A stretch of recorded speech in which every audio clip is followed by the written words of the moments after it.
Welcome to my YouTube channel, where we are going to talk about real issues that affect the Black community with real people so we can come to real solutions. I was going to call it The Real, but there's a daytime talk show with that name.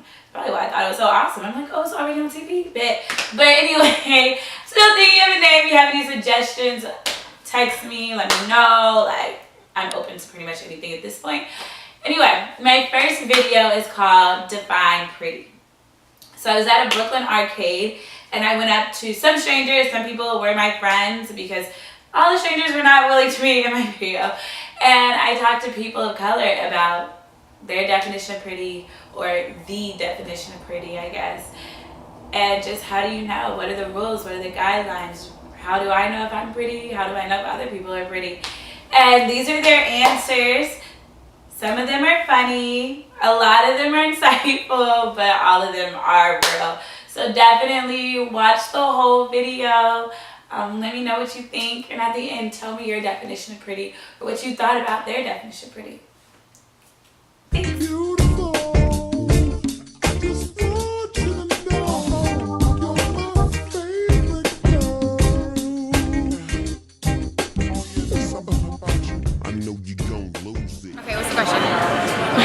What's the difference between beautiful and pretty?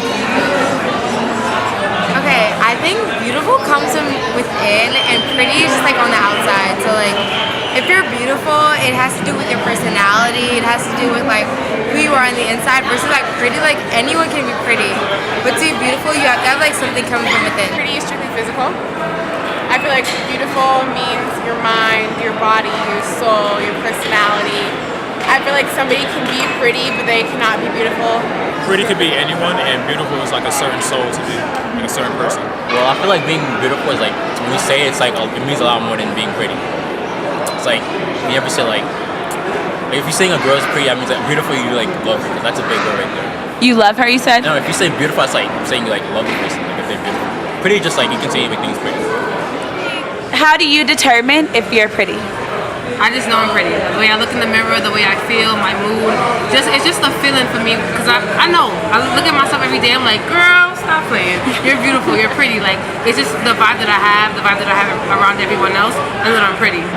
I would probably say people telling me, and me like reiterating that in the mirror and believing that in the mirror. Obviously, I know like society standards plays into that. You know, like Eurocentric features. People subscribing to that mentality and telling me that, me, you know, being brainwashed in that aspect too. I feel like exterior things make me feel pretty. Like when I get like 305 likes on Instagram, that's like I'm cute. I know I'm pretty. My makeup makes me feel pretty.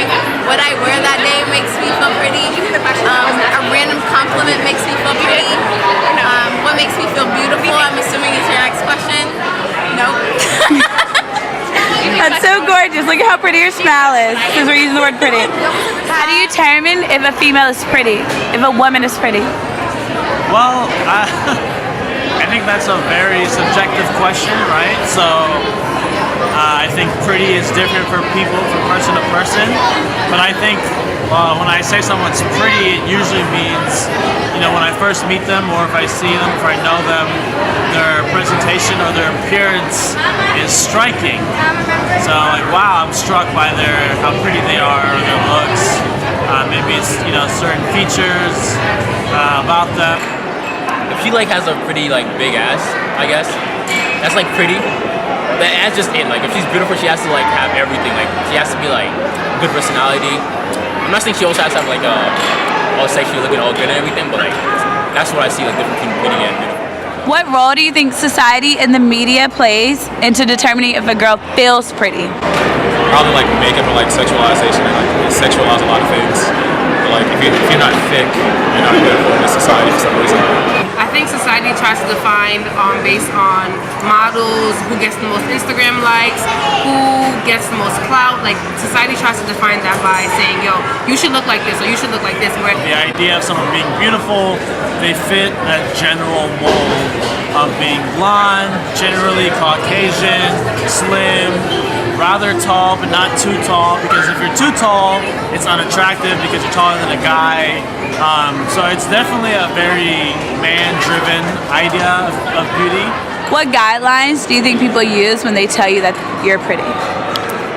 Eurocentric features, for the most part, I'd probably say that people definitely adhere to a pretty strict guideline of white is right, and they think that when women are light-skinned or have small noses or small lips or blonde hair or light hair, that probably plays in. I feel like TV does, to be honest. Like, I feel like guys base what they think beautiful is on what they see on television, on what they see as beautiful. So I feel like guys watch like Love and Hip Hop. They watch, like, even if they don't watch the show, they see it like on Facebook. Like, they see like the big ass, like big boobs on Facebook. They see those type of things. They think that's beautiful. So I definitely do think guys do determine like what's considered beautiful on the scene. What can we tell our young women of color coming up so that they feel pretty and feel beautiful?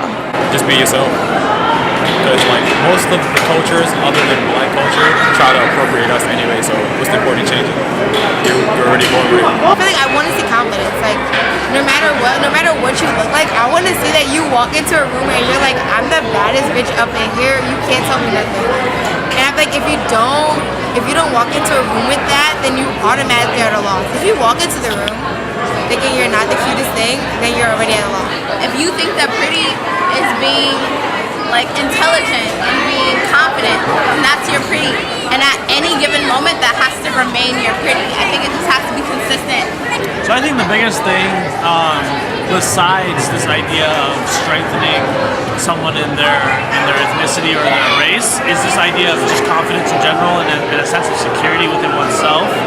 We need to give more recognition to the regular black girls. Black girls who don't always have to wear makeup, who don't always have to wear weave. We have to appreciate our natural hair, our natural roots, and just give that appreciation to who we really are deep down inside. What can we do to give that appreciation?